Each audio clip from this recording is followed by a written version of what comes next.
Hi, it's Eve. So I wanted to make this video real quick. I'm in bed because I wanted to share how even like the pettiest, most stupid shit in your life can be a source for breakthroughs. So let me give you some background first. So the past few days I have been my mind's been kind of doing its thing, and I've felt stressed, like pressured to create, but not really being inspired to or able to, or when I tried to do a little art project, it wasn't satisfying. And there are like videos that I still haven't uploaded to YouTube that I already made, or I didn't feel like even describing them or watching them again. And I have a lot of projects I feel like I need to do online. I'm going to be creating a new website. And my computer broke. And I realized it's like going to be a very expensive repair. So then yeah, that was stressful. I'm like, it doesn't seem worth repairing it. I feel like I might as well just get a new computer. And then I remembered I actually have an old laptop. But I thought it was at my ex-boyfriend's place, and it's not. He apparently shipped it to me, and it disappeared. So that's all been frustrating. Anyway, so it's been like, oh, another thing that happened is my first Airbnb guest who was interested in getting a healing, that I was really excited about, he and his fiance. When I talked to him,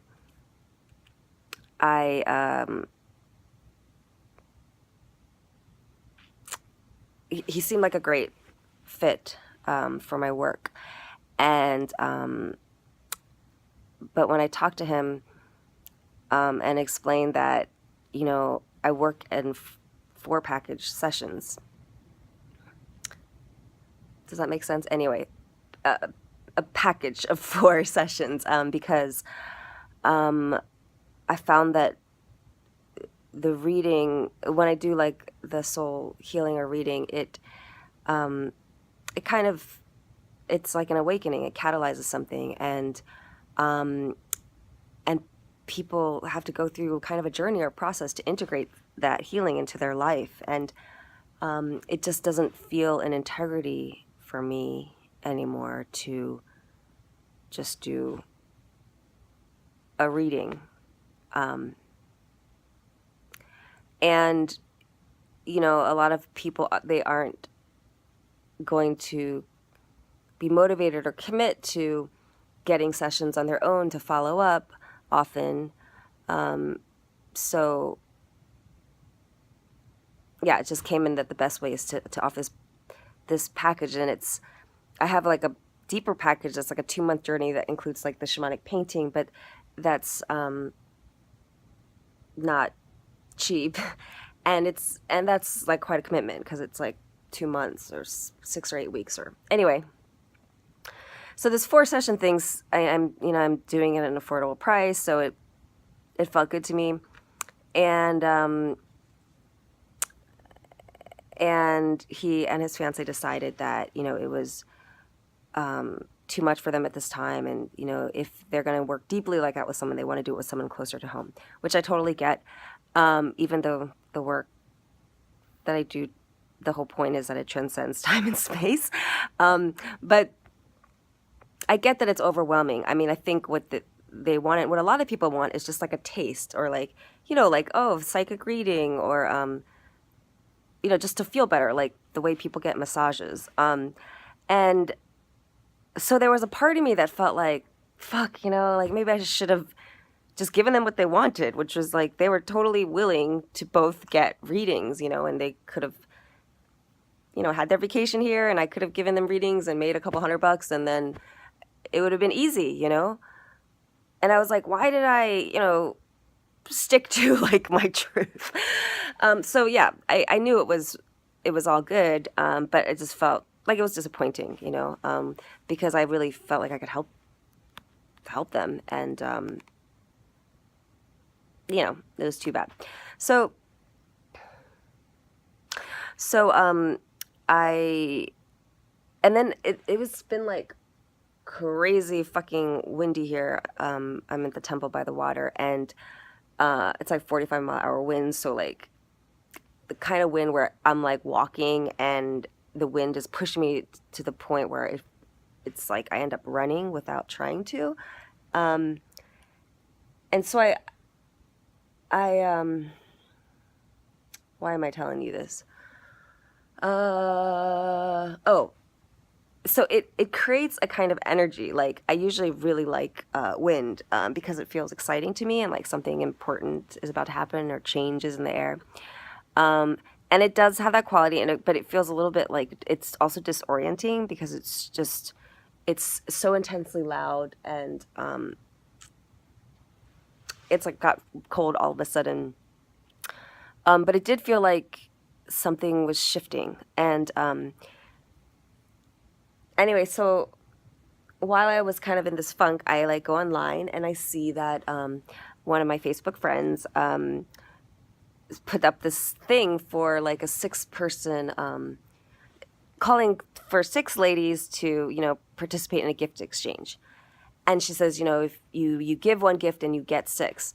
And I'm like, this sounds perfect. My birthday's coming up. I'm like, and who doesn't like receiving gifts? I'm like, that would, whatever, inspire me.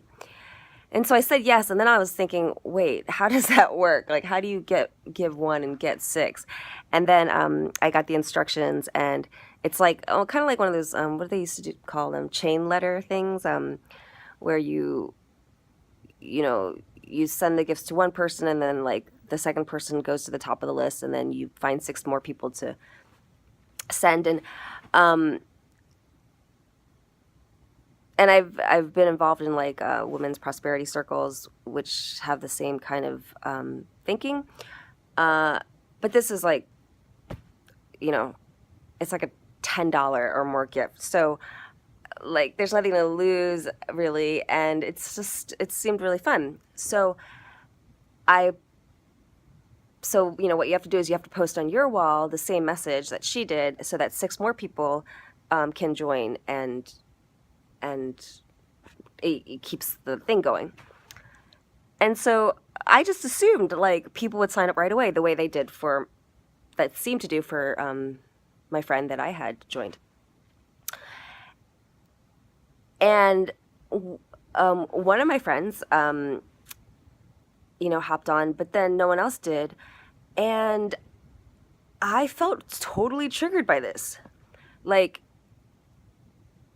and to the point where I'm laying in bed, and I decided to like look at the feelings around it, because I found it so odd. And yeah, I felt like dejected. I felt like sad, and when I like looked into the feelings, there were like all these stories around it, like this other person like has more friends than I do, or her friends care about her more, or I must be a bad friend because my friends don't even want to do something like this with me. And then when I went deeper, it was actually that I felt ashamed. And that partly it was like, I felt embarrassed, like ashamed that people are going to see that I put this thing out, which didn't seem that vulnerable at the time, but all of a sudden I'm like feeling like really vulnerable. Like, oh, people are going to see that I don't even have, 6 people that want to participate in this thing with me. And it, so I kept working with it, and then I asked, like what the root of it was, because it's obviously not just about like this stupid Facebook thing, and so, at first it was like when I was 7 years old and feeling like left out, like when I first moved to the Eastern Shore, actually, where I am now. and I didn't feel like I fit in and all of that. And then when I released that, it took me back to past life, where apparently I was a scientist, and I was ahead of my time. So I was authentic, like I expressed who I was, but I was outcast for it. I was an outcast, I mean. And so I kind of left that life feeling like ashamed of who I was, like there was something wrong with me, because I wasn't accepted. And um, and then and when I touched into that, I felt this great energy. Like I felt like energy coming back to me. It felt like a fullness. And then I just received all these insights that are pretty simple, but they just hit me again. Like, one, if we are so there's lots of different ways that we feel unworthy and ashamed, right? One is in that way, like you do express yourself, you show who you are, and then people don't see you or they don't appreciate you, and so you feel like, well, shit, something must be wrong with me because like I'm showing up and people don't like it, and that sucks, right? And I think a lot of people have had these past lives where we have shown, like the whole being a witch, or times where we have shown up and we've been persecuted or ostracized or whatever. And so in this lifetime, even when the circumstances are different, like in this lifetime, I actually am seen, but this old story kind of creates the feeling that you're not seen even when you are, or it has you focus on the times that you aren't seen instead of the other times. So then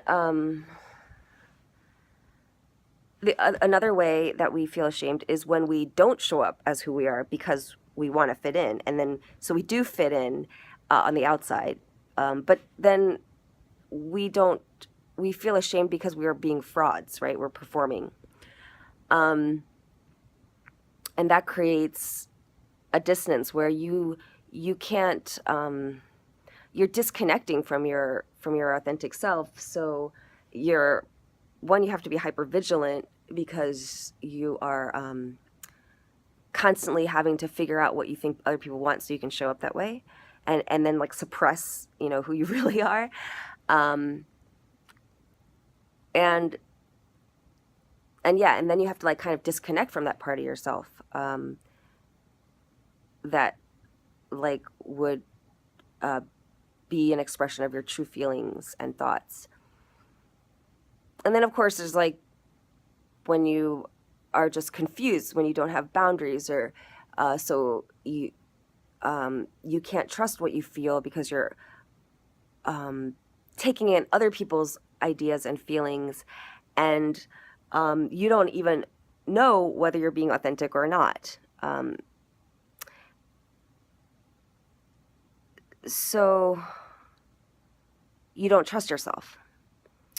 And the more you don't trust yourself, the more you look outside or second guess, what you're feeling, or go into your head. So I know all of these things pretty well because I've experienced them deeply, which is why this all came up. So, I'm feeling really, really good right now after days of kind of really being in my head and feeling this like I have to work on myself, or that this pressure. And I told myself during this whole time that kind of like when you're feeling the shittiest, it's often a sign that you are about to have a breakthrough, or that there's more love coming into your life, because it's the contrast, right, that's bringing all this shit up. Like love is like I heard this quote one time, like a bulldozer that wrecks or destroys anything in its path that's not it, So I knew it was a good thing, but it doesn't feel good, and I'm just grateful that something like this silly Facebook thing could bring up this awareness. Thanks for listening.